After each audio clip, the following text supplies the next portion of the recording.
Hello hi, welcome to my channel Ashwini talks. ఈరోజు మనం chicken curry చేస్తున్నాం. గ్రేవీ చికెన్ కర్రీ చాలా టేస్టీగా ఉంటుంది. ఒక్కసారి నా స్టైల్లో ట్రై చేసి చూడండి.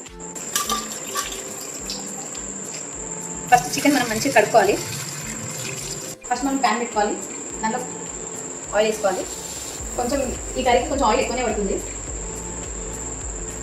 ఒక 4 ఆనియన్స్ కట్ చేసి పెట్టుకుని ఇవి కొంచెం వేయించుకుందాం.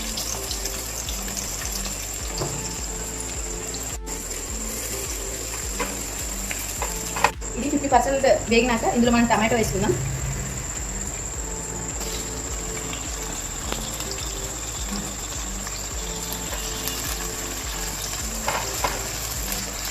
ఇందులోనే మనం మిర్చి కూడా వేసుకుందాం.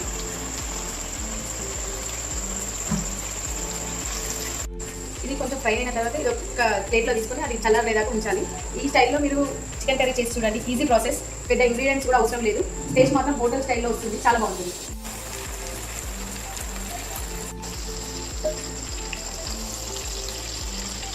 ఇదే ఆయిల్లో మనం ఇంకొక ఆనియన్ కట్ చేసుకొని గోల్డెన్ కలర్ వచ్చే వరకు ఫ్రై చేసుకోవాలి.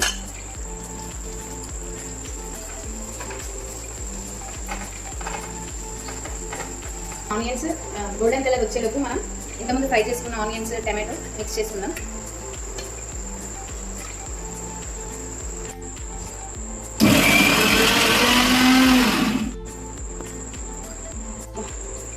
సమ్మర్లో ఇంట్లో పిల్లలు ఉండి ఈ వంటలు ఆ వంటలని మనకు ఆర్డర్ చేస్తుంటారు, కానీ ఈ ఇంట్లో స్టవ్ ముందు చేయాలంటే చాలా స్ట్రిక్ట్ అయింది.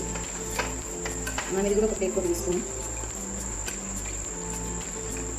ఇప్పుడు మనం థర్డ్ స్టెప్ వచ్చాము. ఆల్రెడీ 2 స్టెప్స్ అయిపోయినాయి కదా. ఇప్పుడు ఇందులో మనం కొంచెం ఆయిల్ వేసుకుందాం. మనం సాజీరా, లవంగాలు, దాల్చిన చెక్క, పువ్వు అన్ని మసాలా దినుసులు వేసుకోవాలి. కొంచెం ఫ్రై అయిన తర్వాత ఇందులో మనం చికెన్ వేసేసుకుందాం.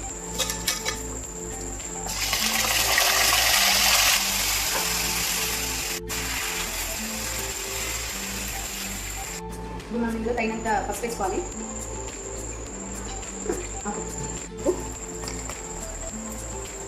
ఇందులో తగినంత ధనియాల పొడి, గరం మసాలా వేసుకొని మంచిగా కలుపుకోవాలి. మంచిగా ముక్క పట్టేలా మంచిగా కలుపుకోవాలి. అప్పుడే చికెన్ నుండి వాటర్ వేరైంది చూడండి. ఈ వాటర్ అంతా ఎగిరిపోయేదాకా మనం ఫ్రై చేసుకోవాలి. ఇందులో తగినంత కారం వేసుకోవాలి. మీ స్పైసీకి తగ్గట్టు వేసుకోండి. ఇప్పుడే మనం అల్లం కూడా వేసుకోవాలి. అల్లం ఈ టైంలో వేస్తే ముక్కకు అల్లం అనేది మంచిగా పడుతుంది. ఆ గ్రేవీనెస్ అనేది కూడా మంచిగా వస్తుంది. ఈ అల్లం మొత్తం కలిసేలా కలుపుకొని చికెన్ డీప్ ఫ్రై అయ్యే వరకు మూత పెట్టేసుకొని ఉంచేసుకోవాలి.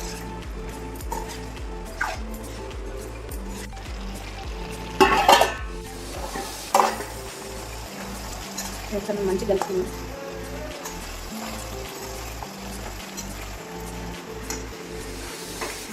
మనం ఫస్ట్లో చేసిన ఫ్రైడ్ ఆనియన్స్ ఉన్నాయి కదా, అవి వేసుకొని మంచిగా కలుపుకోవాలి.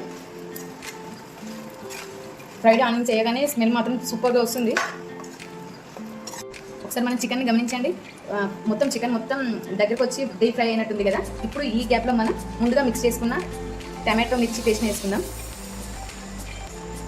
ఇది మొత్తం మంచిగా కలిసేలా కలుపుకోండి. ఈ పేస్ట్ వల్లనే మనకు ఫుల్ గ్రేవీ వస్తుంది చికెన్. ఇప్పుడు ఇందులో మనం తగినన్ని వాటర్ పోసి కలుపుకుందాం.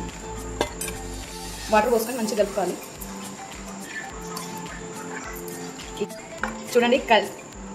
చూడండి మనం ఆ పేస్ట్ వేయగానే చికెన్ కర్రీ కలర్ కూడా చేంజ్ అయింది.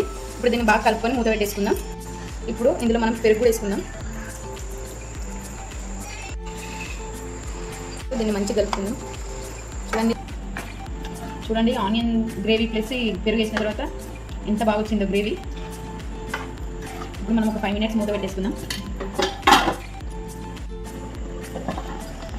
చూడండి మన చికెన్ గ్రేవీ కర్రీ రెడీ అయింది. చూస్తుంటేనే నోరు ఊరిపోతుంది కదా. చూస్తున్నారు కదా, మన చికెన్ గ్రేవీ కర్రీ రెడీ అయింది. ఇది చపాతీలోకైనా బగారా రైస్లోకైనా సూపర్ కాంబినేషన్. మీరు ఒక్కసారి నా స్టైల్లో ఈ చికెన్ కర్రీ చేసుకొని చూడండి, చాలా చాలా బాగుంటుంది.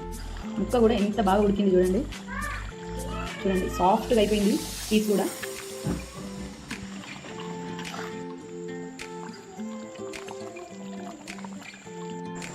చూడండి గ్రేవీ ఎంత బాగా వచ్చిందో. మనం మూత పెట్టేసుకున్నాం. ఈ చికెన్ కర్రీని చపాతీతో బగారా రైస్తో తిన్నారంటే ఇంకా మీరు ఎప్పటికీ మర్చిపోరు, అంత టేస్టీగా ఉంటుంది. ఈ వీడియో మీకు నచ్చినట్లయితే లైక్ చేయండి, షేర్ చేయండి, కామెంట్ చేయండి. సబ్స్క్రైబ్ చేసుకోవడం మాత్రం మర్చిపోవద్దు. Thank you.